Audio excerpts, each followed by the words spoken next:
Ngasigi tarot card reading se relationship ki matang da ni ko relationship ki matang da haipetang video sembiro on haira pasu ya ko adugi aina sem ge na haipetang sem ane si se ado pile 1 2 3 gi mahutang asi se ai nung oina utke ko sigi machu se haiti pam bi bari ko haiti attract to ba hai tare ko aina sum khan ba da nung se ko asi da higo machu ko lang trak lang ba higo machu ma le ko aduga amana akhoi gi brown machu oi kai wem tawre aduga last ki sene aqua machu ko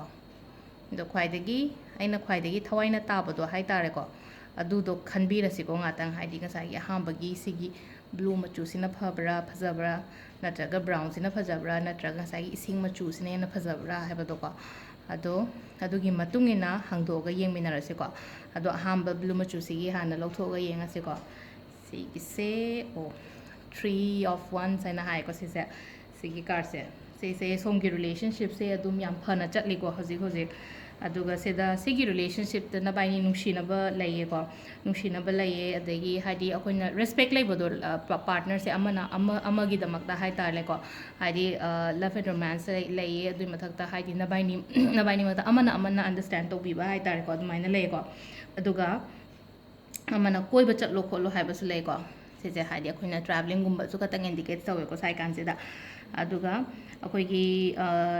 single hairagati ko single hadi yum pandri ba hai tare ko yum pandri ba mi ngai gi hai taragadi noina hadi nabai ni gi relationship she hadi noi lu hongge kaina ga khan biram gani ko hadi sigi relationship she akoi dum phajana puraga hadi tungda lu hongge khot ke na khan biram gani ko aduga single ngai hai tare ko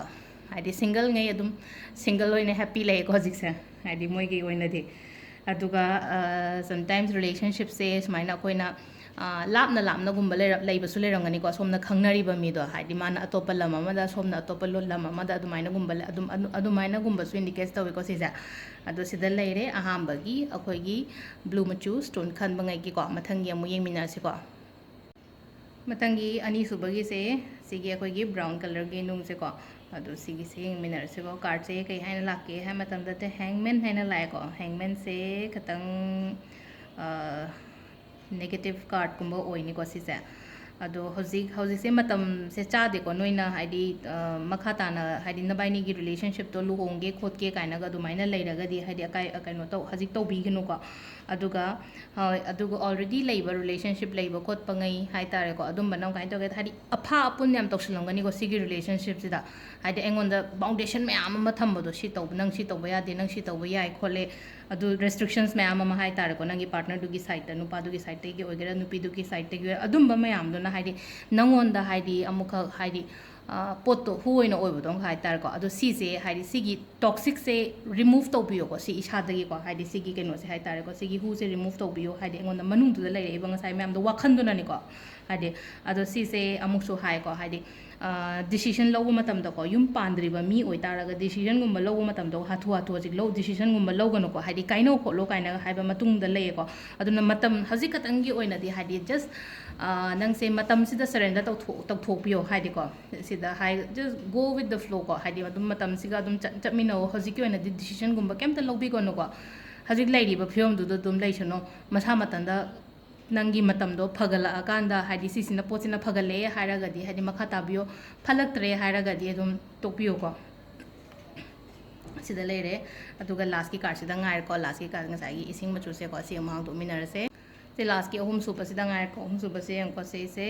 akoina 10 of pentacles hai 10 of pentacles se la ko da yam pai ko haidi songi oina hai tare ko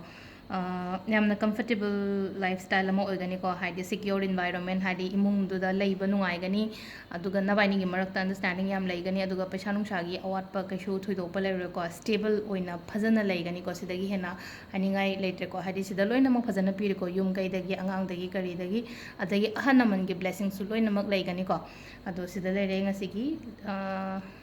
simple love and relationship ki reading se ko haji hoji akoina akoigi lakadoriba adagi eno ngai se hai tare ko sida khanbiri bisigi matungina ko ngasagi stone sigi matungina ngasi na 9 toroga choose tore ko haide sum hape thamaga to makata ba videos hayeng yeng minara se hayeng karma video se makadam no ha da haji buti khandri ado share ꯇꯧꯕꯤꯌꯣ ꯃꯌꯥꯝꯁꯨ ꯈꯔ ꯀꯣ ꯍꯥꯏꯗꯤ ꯁꯨꯝ ꯀꯥꯟꯅꯩꯌꯦ ꯈꯜꯂꯒꯗꯤ ꯇꯧꯕꯤꯌꯣ ꯀꯥꯟꯅꯗꯦ ꯈꯜꯂꯒꯗꯤ ꯀꯩꯁꯨ ꯀꯥꯏꯗꯦ ꯇꯧꯕꯤꯒꯅꯨ ꯑꯗꯣ ꯀꯥꯟꯅꯩꯌꯦ ꯍꯥꯏꯁꯦ ꯑꯩꯉꯣꯟꯗ ꯀꯥꯟꯅꯕ ꯐꯪꯉꯒꯗꯤ ꯃꯤꯉꯣꯟꯗꯁꯨ ꯀꯥꯟꯅꯍꯟꯕꯗ ꯑꯀꯥꯏꯕ ꯀꯩꯝꯇ ꯂꯩꯇꯦꯅ ꯍꯥꯏꯗꯤ ꯑꯐꯕꯗꯣ ꯈꯇꯪ ꯑꯩꯒꯤꯗꯃꯛꯇ ꯑꯩ ꯈꯇꯪꯒꯤ ꯑꯣꯏꯅ ꯑꯣꯏꯍꯟꯕꯒꯤ ꯃꯍꯨꯠꯇ ꯍꯥꯏꯗꯤ ꯑꯩꯅ ꯁꯤꯁꯦ ꯑꯦꯟꯖꯦꯜ ꯅꯝꯕꯔ ꯌꯨꯁ ꯇꯧꯋꯣ ꯃꯦꯅꯤꯐꯦꯁꯇꯦꯁꯟ ꯇꯧꯋꯣ ꯍꯥꯏꯁꯦ ꯑꯩ ꯏꯁꯥꯃꯛꯇ ꯍꯥꯏꯗꯤ ꯏꯔꯒ ꯑꯩꯅ ꯇꯧꯔꯒ ꯑꯩꯉꯣꯟꯗ ꯀꯥꯟꯅꯩꯌꯦ ꯈꯟꯕꯒꯤꯗꯃꯛꯇ ꯃꯌꯥꯝꯗ ꯁꯦꯌꯔ ꯇꯧꯔꯛꯄꯅꯦ ꯑꯗꯨꯅ ꯃꯌꯥꯝꯁꯨ ꯌꯥꯔꯒꯗꯤ ꯁꯦꯌꯔ ꯇꯧꯕꯤꯌꯣ ꯑꯩꯒꯤ ꯈꯪꯅꯕ ꯑꯩꯒꯤ ꯃꯌꯥꯝ ꯄꯨꯜꯂꯞ ꯍꯥꯏꯗꯤ ꯅꯨꯡꯉꯥꯏꯃꯤꯟꯅꯁꯦ ꯍꯥꯏꯕꯅꯤꯀꯣ ꯍꯥꯏꯗꯤ ꯁꯤꯒꯨꯝꯕ ꯇꯦꯛꯅꯤꯛꯀꯨꯝꯕ ꯍꯥꯏꯗꯤ ꯃꯦꯅꯤꯐꯦꯁꯇꯦꯁꯟꯒꯤ ꯂꯣ ꯑꯣꯐ ꯑꯦꯇ꯭ꯔꯦꯛꯁꯟꯒꯤ ꯀꯩꯀꯥ ꯑꯩꯈꯣꯏꯅ ꯅꯍꯥꯟꯈꯩ ꯇꯧꯔꯝꯗꯕ ꯃꯌꯥꯝꯗꯣ ꯁꯤꯖꯤꯟꯅꯁꯦ ꯍꯥꯏꯕꯅꯦꯕ ꯁꯤꯖꯤꯟꯅꯔꯒ ꯀꯃꯥꯏꯅ ꯇꯧꯔꯒ ꯑꯦꯇ꯭ꯔꯦꯛ ꯇꯧꯒꯗꯒꯦ ꯑꯐ ꯅꯨꯡꯉꯥꯏ ꯃꯌꯥꯝꯁꯦ ꯑꯗꯨꯅꯤꯀꯣ ꯑꯩꯅ ꯇꯥꯛꯏꯕ ꯃꯌꯥꯝꯁꯦ